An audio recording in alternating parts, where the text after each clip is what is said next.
Nick loves building and rebuilding muscle cars. But in order to keep his shop open, to pay the bills and feed his family, he has to keep the daily drivers on the road as well. These cars are important to the people who depend on them, and keeping them safe is a job that Nick takes seriously.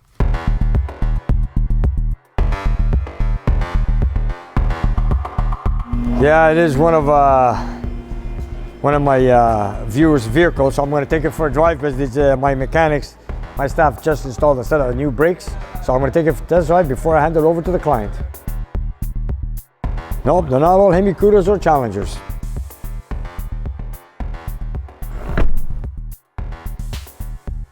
Well, let's take a drive and make sure everything's good. You know, all my clients that have muscle cars also have daily drivers, so we take care of those cars also. And this is the reason why it's here. They did a brake job on it, and now we are going to take it for a drive.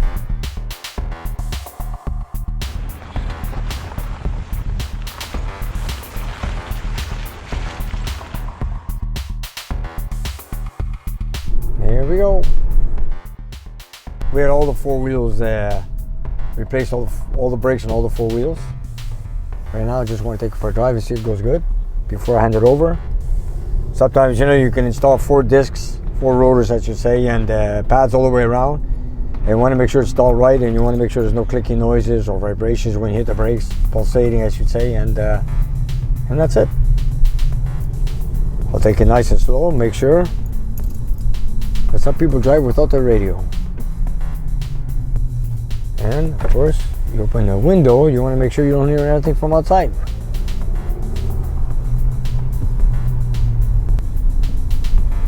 I hear something. No, that's no good. See, there's a little noise in the front. There's a squeak sound. So for that reason, we're going to bring it back in the shop and take a look. Yeah, there's something going on there. Oh well, let's bring it back in. Here we go. You know, it's got a backing plate on the brake pad itself, and maybe it's moved out of place and it's practically touching the disc on the edge. So we're gonna have the wheel removed and take a good look to make sure what's going on. And then we'll take it from there.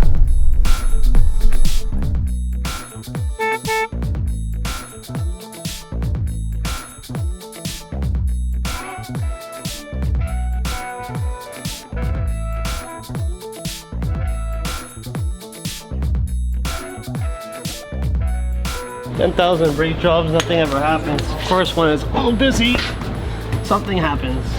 Here we go. Happy Saturday.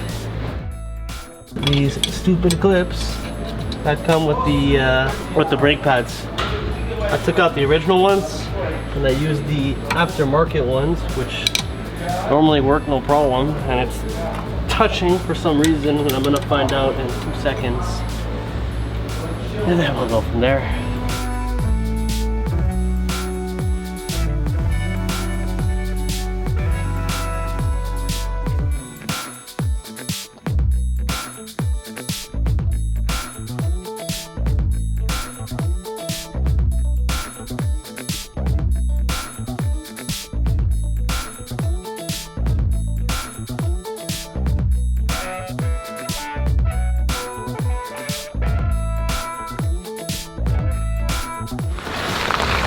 Regular cars that come here. Modern cars are like shapeless blobs that have no sound or soul. As Oliver takes one shapeless blob without sound or soul for a second test drive, another is rolled into the shop for a brake job. Now don't misunderstand. The family wagons are all very capable transportation appliances. But compared to the classic American muscle cars that Nick has built his shop and his reputation around, there's just something missing.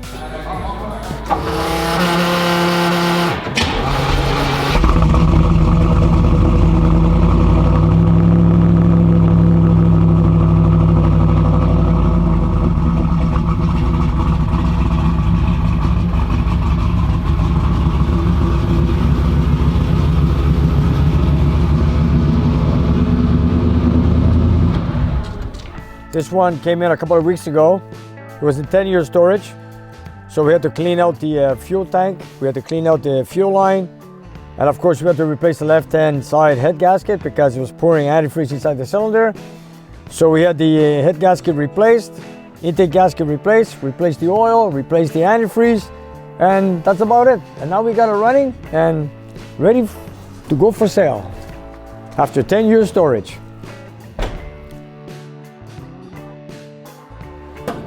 And this thing has an OBD1 setup. Here it is. And all we did was replace the alternator, like I said, a head gasket, and the battery. And besides that, it's ready to run. Every time we move the car, it starts, runs. Looks okay to me. So now all I need is my client to come in and take it out and take it from there. Should I start it one more time? Let's go.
The old Paxton supercharger is a blast from the past.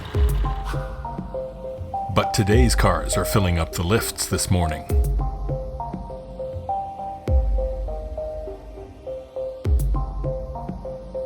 You know, I gotta say it. Yeah.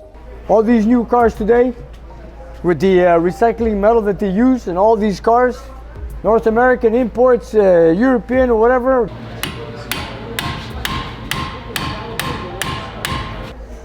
Cheap metal. Look, 2 simple screws.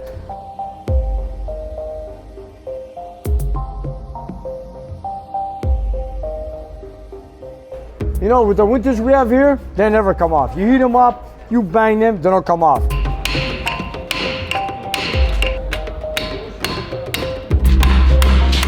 And nothing like the old cars, like an old Challenger, an old Camaro, 50 years old. Take a bolt, take a screw, whatever you want, unscrew with any tool you want, they come off. But these new cars today, horrible.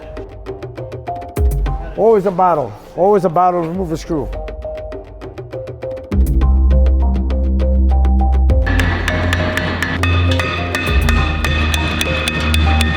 Every brake today, man, son of a... Now one disc wants to come off today. Come on. Every disc you got a battle, man. You know what I mean? It's ridiculous how they design cars nowadays. Same with all these new cars. So we have to use a torch on every bolt and nut that we take apart in these new cars. Come on. There we go. Look at that. A simple little bolt. You turn it red hot and it still doesn't want to come out. Look at that. Simple screw. There it is. What? It keeps the discs in place so they don't fall out of place while it's on the assembly line. And then again, now we're going to take out the other one. Of course, you don't have one, but you have two. Here we go again.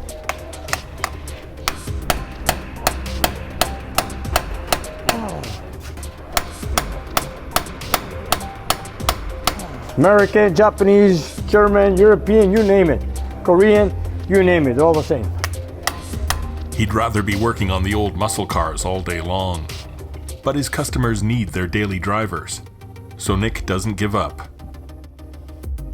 He uses anti-seize every time he's putting parts back together, and he still has time between brake jobs to talk about Hellcats with a friend. Leave it as it is. Modify yours a bit, but Why? I've been checking it all out, and I'm going to let you know what we're going to do to your car this summer. I get enough tickets the way it is. You want me to go get more That's what my tickets? wife said. She said, you're going to drive that car, you're going to lose your license. Oh, yeah. No. Like I said, you could cruise 100 kilometers an hour. Yeah. Sorry, 100. 120. And it's revving what? 1,200 RPMs. Looks like you're doing 60. I know, that's the problem. And you know, if you look at the speedometer, you think you're cruising, but you're actually. Because I drove your car for 2 hours. Yeah. And that's made my decision to buy one. So it's your fault if I lose my license. When did you buy my car? Hey? When did you buy my Oh, car? you don't want to sell your car. And plus it's white. I'm not into white cars. Cool. Okay, sorry, man. He doesn't like white cars. Okay. White cars. I love them all. You do? Yeah, Okay. you have them all. You know, matter of fact, I got 3 white cars. I know you do. Yeah, they're all nice. That's right. Yeah, oh yeah. Okay, let me go finish bleeding the brakes. Yeah. I'll be right back. I'll pump the brakes, Oliver.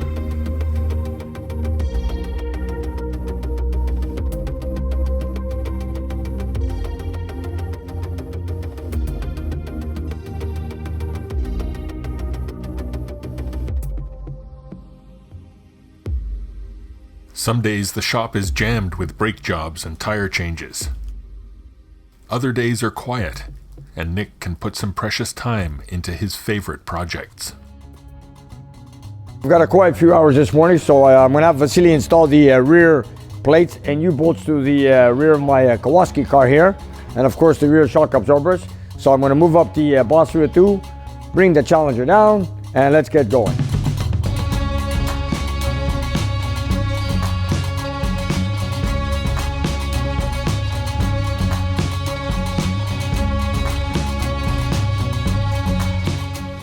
God, it's hard to push this car, right?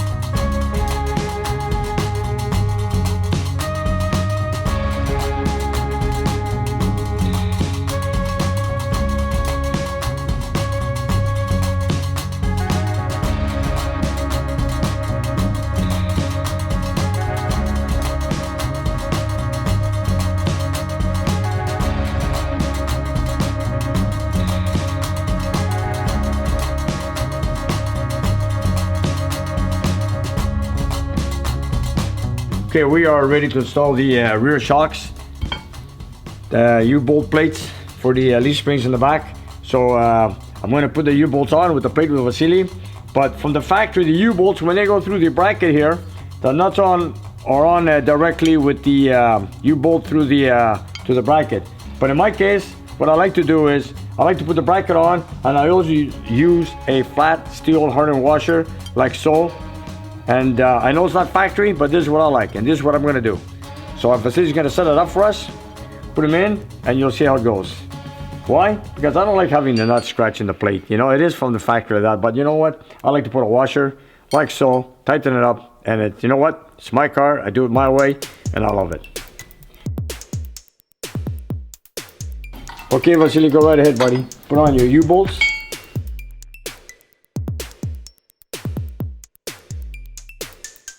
See, factory, just a nut. But for my personal taste, I like to put a hardened washer, flat, with a nut, and put it through the U-bolt here for my bracket.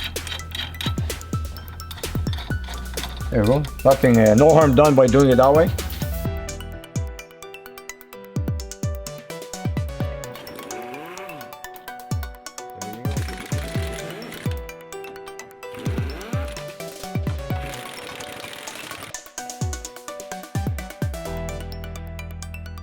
There you go. Torque him down 45. Then on the rear shock, you got these washers on the lower mounting. One with a bigger hole, one with a smaller hole. The reason is because this one goes in the back like so, and then this one goes to lock the nut in place like that. So when you tighten the nut, it doesn't squeeze the rubber. It just stops automatically where the bushing is.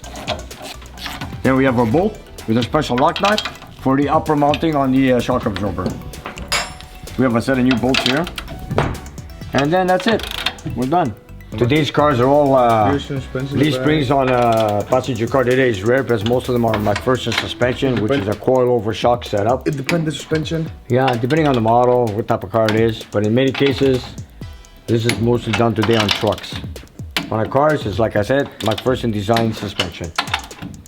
Look at that, drum brakes, 11 inch. This is really old school. But for now, I'll leave it there. Who knows, maybe one day I'll convert to disc brakes in the back. But for now, this is what I'm gonna go with.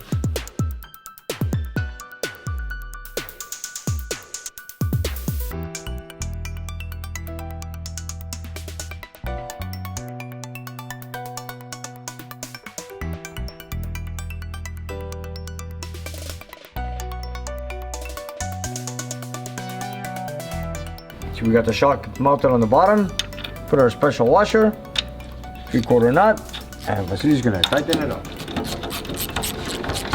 Now there's a way of going inside the trunk to tighten the upper bolt, but since my trunk is full right now with parts, I want to try to tighten right here with Vasily, like so. Go ahead, tighten real good. Ah, good stuff, man. Okay.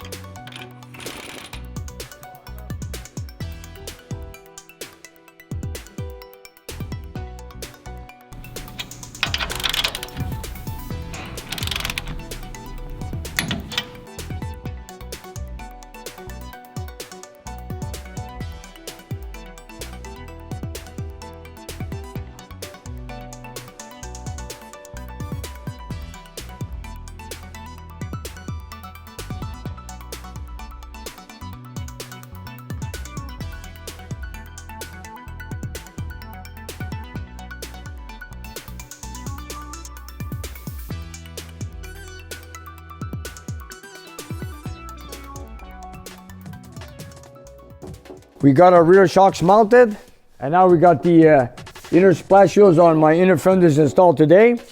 That's all we have done, but the moment more parts come in for it, the faster it's gonna get done. You know, this is the fun part. I like it when you take dead cars and bring them back to life. This is what we're all about here. And you know, you don't have to make them exactly perfect the way they came from the factory. Well, I do them just about exactly the way it comes from the factory, but the point is, fix it the way you want it, enjoy it, and drive it the way you want. And that's what counts. You guys remember when this car came in? It was so rough. And here it is. We're not even a year in this project, and here is the car. And I'm just gonna mount the wheels on in the future so I can start putting the engine inside. Transmission is ready. My drive shaft is ready. The rear end is in place. Front to rear suspension is in place. So I'm gonna have to put some used wheels on for now, put on the floor, install the engine, tranny, drive shaft. Then after that, we start doing the interior. And you know, you put so many hours on customers' cars. Of course, I always try to put in a couple of hours on my car here and there once in a while. But you know what? Everything gets done. Take care of our customers' cars, and of course, my project here. And of course, this week has been pretty busy. We had all the cars come in, and you can see some of the cars when you want to remove a simple disc brake. Of course, you make them hot. You try to bang out the screws. They don't come out. You know, like the new recycled metal they use today on the cars. It sucks. Take this old car, for example. You want to remove any bolts? Don't need a torch. You don't need a hammer. Just use a ratchet, and they come off easy. And those were the good old days when you wanted to work on cars. But today, as a mechanic, working on cars, you need a hammer, a torch, and frustration to work on the cars today with the recycled metal they use to build these new cars. And of course, all my muscle car customers have daily drivers. And of course, you bring them into the shop, we fix those cars too. Why not? It's all part of the automotive industry here at the shop.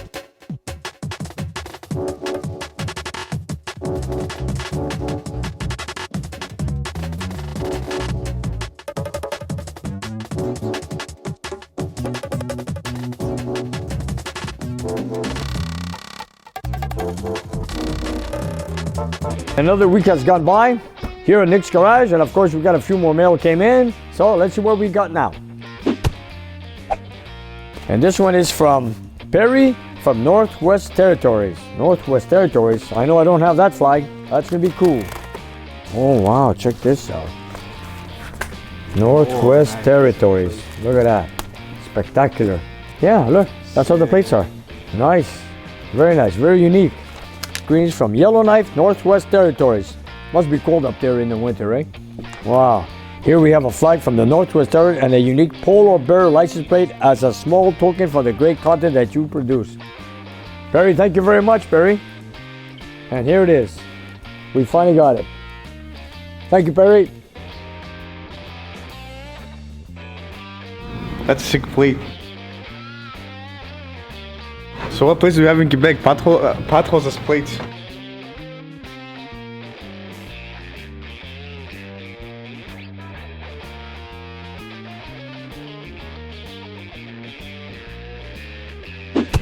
All right, and this is from Brad from Idaho. You know what? If this is a flag in here, I do not have the flag from Idaho. Don't they have a lot of potatoes there? Brad, let's see what you got us. Hi Nick, the Godfather. Encloses a flag of the state of Idaho. Nice, nice. I love your videos, especially the Kowalski project. From Star, Idaho, near Boise. Kowalski, check out the famous potatoes. You're right, it's a potato state. 1, 2, 3, 4, 5, 6, 7. See, if I were to make a personalized plate in Quebec, this is it. 7 letters, that's what we're allowed to do, 7 digits. That's the actual plate? Oh, I don't know. Yes, he does. Yeah, look, that's the plate. There's his Challenger, 1970 Dodge Challenger. Oh, he's got a shaker on it. It's nice. Nice. There it is, the great seal of the state of Idaho. Brad, thank you, Brad. I'm gonna put it up in my shop. This is from Alvaro from Down Under. Ah, sounds like an Italian from Australia. Great YouTube channel, watching from Australia. I have seen you and received a couple of Aussie flags, so I have sent you flags from my birth country. Uruguay, South America. Hey, our first flag from South America. Here it is. There it is with the sunshine. There it is. It's got the blue and white stripes just like a Greek flag. Look at that. From Uruguay, our first South American flag. Alvaro, thank you very much. Oh, and he's got a few cars. Oh, check it out. He's drag racing here or what? We got a 73 Cuda, and the other one is a 1976 Chrysler Valiant Wagon 265 Hemi.